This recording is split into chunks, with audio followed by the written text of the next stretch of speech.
நாம் பாடசாலையில் உயர்தர வகுப்பில் படிக்கின்ற காலப்பகுதியில் வேகமாக உழைக்க வேண்டும், அதிக வருமானம் வேண்டும், ஐபோனும் மோட்டார் பைக்கும் வேண்டும், அத்தோடு எடுப்பாகவும் நடக்க வேண்டும் என்ற எண்ணம் தோன்றும். அந்த நமது எண்ணங்கள் தான் தனியார் கல்வி நிலையங்களுக்கு மூலதனம். அந்த எண்ணத்தில் உள்ள நம்மை மூளைச்சலவை செய்து உயர்தர பரீட்சையில் நாட்டத்தை காட்ட விடாமல் இந்த கோர்ஸ் செய்யுங்க, இதற்கு நல்ல சம்பளம் கிடைக்கும் என்று சொல்வார்கள். அதனால் அவர்கள் தங்கள் வருமானத்திற்கு வழி தேடிக்கொள்வார்கள். இலங்கையில் அரசு தருகின்ற பெருமதி மிக்க இலவச கல்வியை வேண்டாம் என்று ஒதுக்கிவிட்டு கல்வியை காசுக்கு வாங்க நினைப்பது வினோத விளையாட்டு தான். இலங்கையில் உள்ள அரச பல்கலைக்கழகமான மொரட்டுவை பல்கலைக்கழகத்தில் ஃபெசிலிட்டிஸ் மேனேஜ்மெண்ட் வசதிகள் முகாமைத்துவம் என்ற 4 வருட பட்டப்படிப்பை கற்று முடித்தேன். That the honors degree of Bachelor of Science in Facilities Management.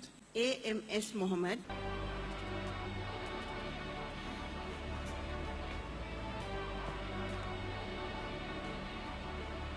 படித்து பட்டம் பெற்ற உடனேயே துபாய்க்கு வந்து படித்த அதே துறையில் வேலை வாய்ப்பும் கிடைத்தது. அந்த பல்கலைக்கழகத்தில் கற்கின்ற காலத்தில் இந்த கல்வி பெருமதியானதா, இலங்கையில் வேலை வாய்ப்பு பெறுவது இலகுவானதா என்றெல்லாம் எனக்கு யோசனை எழவில்லை. ஆனால் அந்த கல்வித்துறையின் பெருமதியையும் உயர் மரியாதையையும் துபாய் வந்த பிறகே நான் உணர்ந்து வியந்து நின்றேன். நான் கற்ற துறையில் உலகில் உள்ள உச்சக்கட்ட தொழில்நுட்ப அறிவை இலங்கையில் உள்ள இந்த அரச பல்கலைக்கழகம் இலவசமாக கற்றுத்தருகிறது என்பதை நாம் சீர்தூக்கி பார்க்க வேண்டும். நான் இங்கு கடமையாற்றும் துறையில் என் திறனை மேலும் வளர்த்து கொள்ளவும் தொழிலில் பிரகாசிக்கவும் எனக்கு மிக பயனுள்ளதாக அமைந்தது அந்த பல்கலைக்கழக கல்வி. இவ்வளவு பெருமதி மிக்க கல்வியை முற்றுமுழுதாக இலவசமாய் கற்றுத்தந்து அங்கு கற்கின்ற காலப்பகுதியில் மானியமாய் பண உதவியும் வழங்கி பட்டமும் தந்து கௌரவிப்பது மாணவரடையும் பெரும் பாக்கியமே. இந்த பாக்கியங்களை எல்லாம் புறக்கணித்து விட்டு தனியார் கல்வி நிலையங்கள் நோக்கி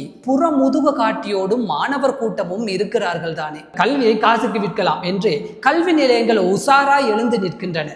வருமானம் குறைந்தவர்கள் கூட இந்த நிலையங்களில் சேர்ந்து கற்க ஆசைப்படுகிறார்கள். மாதாந்த கல்வி கட்டணத்தை கட்டி தீர்க்க முடியாமல் பெற்றோர் பலர் மூச்சு திணறி நிற்கிறார்கள். கற்கின்ற எல்லோருமே கல்வியில் வெற்றி பெற்று காசு உழைக்க போவதில்லை. வாழ்க்கையில் ஃபெயிலாகி மனநோயாளியாகவும் மாறிவிடும் தொகையினரும் உள்ளனர். நான் உயர்தரம் படித்து பல்கலைக்கழகத்துக்கு தெரிவு செய்யப்படாமல் இருந்திருந்தால் அந்த கோர்ஸ் இந்த கோர்ஸ் முட்டை கோர்ஸ் என்று தனியார் கல்வி நிலையங்களுக்கு சென்று கல்வி தேடி அலைந்திருப்பேன். அந்த அலைவுகளின் போது வருமான குறைவு வந்து என் தன்மானத்தை உசிப்பி பார்த்திருக்கும். தனியார் கல்வி நிலையங்களில் கற்றபின் பதவிகள் பெறுவதில் சிரமங்கள் ஏற்படுமா என்ற வினாக்கள் மனதின் உள்ளே குவிந்து மலையாய் காட்சி தந்து நின்றிருக்கும். இந்த வினாக்கள் எல்லாம் எழுந்து நின்று என்னை ஆட்டி படைக்காமல் சக்தி இழந்து போனதற்கு மூல காரணம் எனக்கு கிடைத்த அந்த இலவச கல்விதான். என் தந்தையும் ஆசிரியராயிருந்து காலமெல்லாம் இலவசமாய் கற்பித்தவர் தான்.